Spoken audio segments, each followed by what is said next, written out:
Anxiety stress आमतौर पर हम अपनी डेली लाइफ में इसे फेस करते हैं, लेकिन अगर ये कंसिस्टेंट हो, परसिस्टेंट हो, ज़्यादा हो, इंटेंस हो, तो फिर इसे ट्रीट करना बेहद ज़रूरी हो जाता है। अचानक से खौफ का होना, शिवरिंग का होना या फिर चिंता बहुत ज़्यादा करना, टेंस रहना, ये अच्छी इंडिकेशंस नहीं है और इसके बहुत ही भयानक प्रभाव आपके शरीर पर पड़ते हैं। अगर ये एंजाइटी इसी तरह से रेगुलर आपकी लाइफ में रहती है तो ये पैनिक अटैक क्रिएट कर सकती है और आपके स्वास्थ्य को मज़ीद बिगाड़ सकती। मैं आपको एक ऐसे होम्योपैथिक ट्रीटमेंट बताने जा रहा हूँ जिसको आपको इस्तेमाल करना है और जिसके इस्तेमाल करने से with in a few days ये एंजाइटी, स्ट्रेस, वरी, टेंशन्स, चिंता आपकी ख़त्म हो जाएगी। लेकिन उससे पहले हम ये जानेंगे कि ये एंजाइटी के होने के रीज़न क्या है और इसका सिम्टम क्या है। बहुत ज़्यादा एंजाइटी का होना, इसे हम एंजाइटी डिसऑर्डर के नाम से जानते हैं। इस एंजाइटी डिसऑर्डर में सोशल एंजाइटी डिसऑर्डर, जिसे हम सोशल फोबिया के नाम से भी जानते हैं, जिसमें एक आम इंसान गैदरिंग में रहना, आम लोगों के बीच में रहने से डरता है और वो हमेशा अकेला रहना पसंद करता है। इसके अलावा specific phobia, separation anxiety disorders, ये इसके ही कुछ हिस्से हैं जिसमें एक इंसान हमेशा तन्हा अकेला रहना पसंद करता है और वो हुजूम से यानी कि भीड़ भाड़ से अपने आप को अलग थलग करता है। आज इस वीडियो में जानेंगे इसके कॉज, इसकी वजह, इसके सिम्टम्स और इसका ट्रीटमेंट। बात करें अगर कॉमन सिम्टम्स के बारे में, जो इंडिकेशंस इसके हैं, जो लक्षण इसके हैं, उनमें नर्वसनेस का होना, रेस्टलेस होना, बहुत ज़्यादा टेंस होना, this is the indication, this is the symptoms. इसके अलावा अचानक से किसी चीज़ से घबरा जाना, खौफ का होना, डर का होना, इस तरह की इंडिकेशंस इस तरह के लोगों में दिखाई देते। इसके साथ साथ हार्ट रेट का बढ़ जाना, यानी कि धड़कन का बढ़ जाना, और डर के साथ साथ, एंजाइटी के साथ साथ, यानी कि खौफ के साथ साथ ब्रीथिंग प्रॉब्लम होना, यानी ज़ोर ज़ोर से सांसें लेना, ये चीज़ें एक एलिमेंट है, एक सिम्टम्स हैं जो ये जाहिर करती है कि आप एंजाइटी डिसऑर्डर से सफ़र कर रहे हो।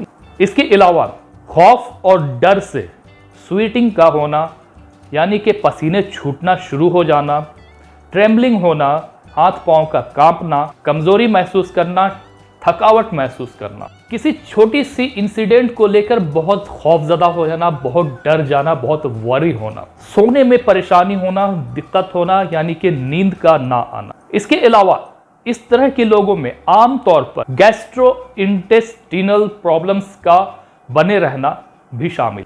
इसके अलावा ऐसे लोगों पर जो डर और खौफ अचानक से छा जाता है, उसे दूर करने में दुश्वारी होना, परेशानी होना। इस तरह के एंजाइटी डिसऑर्डर को हम 4 कैटेगरीज में डिवाइड करते हैं, जिसमें जनरलाइज्ड एंजाइटी डिसऑर्डर, दूसरा पैनिक डिसऑर्डर, तीसरा फोबियाज और चौथा सेपरेशन डिसऑर्डर। ये 4 कैटेगरीज में इस एंजाइटी डिसऑर्डर को डिवाइड किया गया। चलिए अब जानते हैं उस ट्रीटमेंट के बारे में जिसके बारे में मैंने कहा था कि आपको इसका इस्तेमाल ज़रूर करना चाहिए।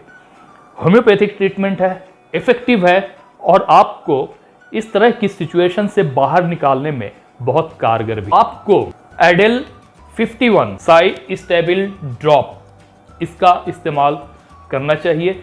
एक बेहतरीन होम्योपैथिक मेडिकेशन है जो कि एंजाइटी, मानसिक तनाव, स्ट्रेस, टेंशन को दूर करने में, खौफ को, डर को दूर करने में बहुत ही कारगर है। इसमें बहुत सारे होम्योपैथिक हर्ब्स का इस्तेमाल किया गया है। इसके जो की इंग्रेडिएंट्स हैं उसमें एसिडम, फॉस्फोरिसम, एमनिता, मैस्क्यूरिया जैसे इंग्रेडिएंट शामिल है, जो कि आपके इमोशंस को कंट्रोल करने में, कंट्रोल रखने में और साथ साथ जो मेंटल स्ट्रेस जो बना रहता है उसे काम डाउन करने में बहुत ही अहम रोल प्ले करती है, और जिससे आपका एंजाइटी लेवल बढ़ता नहीं है और ये एंजाइटी को कम करने में मदद कर। ये मेडिकेशन चिंता को दूर करने में, स्ट्रेस को दूर करने में, डिप्रेशन को दूर करने में, खौफ और डर को दूर करने में बेहद कारगर है। 20 ml का ये पैक आता है, ड्रॉपर में ये है। अगर आपको किसी चीज़ में कंसंट्रेशन नहीं बन रहा है, लैक ऑफ कंसंट्रेशन है, तो इसके इस्तेमाल करने से आपकी कंसंट्रेशन बेहतर होती है। इसके अलावा ये आपके मूड को एनहांस करने में मदद करता है और साथ साथ अच्छी नींद प्रोवाइड करने में आपकी मदद करता है। ये मेडिकेशन हाइपर सेंसिटिविटी और वीकनेस को रेगुलेट करने में मदद करता है। इसमें जिस फॉर्मुलेशन का इस्तेमाल किया गया है, ये फॉर्मुलेशन आपके नर्वस हाइपर सेंसिटिविटी और नर्वस थायराइड ग्लैंड डिसरप्शन, इसके अलावा हाइपर एक्साइटमेंट और मेंटल स्ट्रेन रेगुलेट करने में, रिलैक्स करने में आपकी मदद करता है। इसके साथ साथ नर्वसनेस को कम करने में, टेंशन्स को रिलीज करने में, स्ट्रेस को काम डाउन करने में, फेयर को यानी कि खौफ और वरीज को कम करने में, इसके अलावा हार्ट बीट जो धड़कन है तेजी से बढ़ रही है उसको रिलैक्स करने में, कम करने में मदद करता है। अब रही बात कि इसे हमें किस तरीके से इस्तेमाल करना है, चलिए वो भी जान लेते हैं कि इसका डोसेज क्या है। इसका इस्तेमाल अगर आप एडल्ट हैं तो फिर आपको 20 ड्रॉप्स एक कप में डालना है और फिर इसे स्टीर करके पी जाना, लेकिन खाने से पहले खाली पेट में। अगर बच्चे हैं तो उन्हें आप 7 से 10 ड्रॉप एक कप वाटर में मिलाकर दे सकते हो। और अगर इन्फेंट है, बहुत छोटे बच्चे हैं, तो उन्हें आप एक कप वाटर में, पानी में 5 से 7 ड्रॉप मिक्स करके इसे घोलकर बच्चे को पिलाना है, खाली पेट में, याद रखें। और दिन में सिर्फ एक बार ही इसका इस्तेमाल करना है। जो सेफ्टी इंस्ट्रक्शंस है उसको जान लेना भी बेहद ज़रूरी है। इसका इस्तेमाल करने से पहले एक बार अपने डॉक्टर से ज़रूर मशवरा कर लें और उसके बाद ही आप इसका इस्तेमाल करें।